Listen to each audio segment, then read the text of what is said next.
From the day we met, I knew that Jalen was someone extraordinary. His smile was the kind that could light up the darkest of rooms, and his laughter had the power to ease the weightiest of burdens. We came from different worlds, our skins a collage of humanity's vast palette. Mine carried the light olive tones from my Mediterranean ancestors, while Jalen's bore the rich, earthy hues of his African heritage. It was during a community workshop on social justice that our paths first crossed.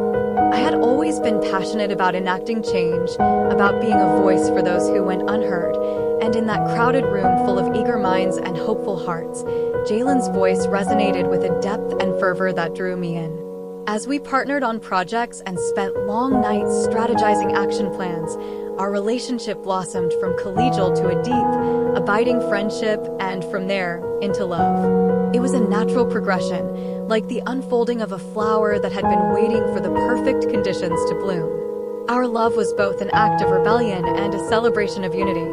It crossed barriers that society had long held sacred, challenging the unspoken rules that dictated who could love whom. We were aware of the stares when we walked hand in hand, the whispered words exchanged behind cupped hands when we entered a room.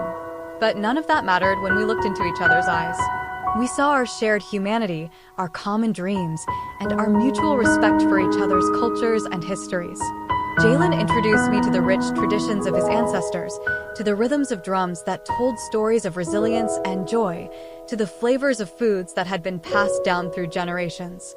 In return, I shared with him the melodies of my grandfather's mandolin, the dances that spoke of the sea and the wind, and the tales of travelers from old who carried their lives across oceans in search of a new home. The differences in our racial backgrounds added layers of complexity to our love, but they also provided opportunities for growth. We became explorers in each other's worlds, learning, understanding, and often marveling at the beauty that diversity could bring. This exchange, however, was not without its challenges.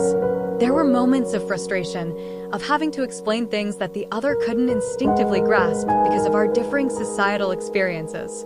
Yet, what could have easily torn us apart only made our commitment to each other stronger. We built a relationship based on the pillars of empathy, open communication, and a relentless desire to support each other. Our love was a bridge that connected two distinct lands, and together, we stood in the center of that bridge, strong, united, and invincible. As our love matured, we began to envision a future together. We faced questions about raising children, about how we would blend our heritages into their identities, and how we would prepare them for a world that might not always understand the beauty of their mixed lineage.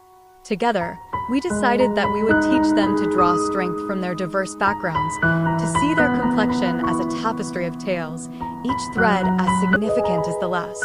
Our love, Jalen would often say, is not just about us. It's a message to the world about the power of unity and diversity. And he was right. Our love was a testament to the idea that emotion transcends the superficial, that it seeps through the cracks of prejudice and blooms in the fertile soil of understanding. It showed that while race can shape our experiences, it does not define our capacity to love or be loved. So, as I sit here, years into a marriage that has defied odds and broken barriers, I realize that our love has not only affected our life, it has transformed it. It has been a journey of constant learning, a dance of intricate steps, a painting that we continue to fill with the colors of our souls. Our love has been the ultimate adventure, and I would not trade a single moment of it for the world.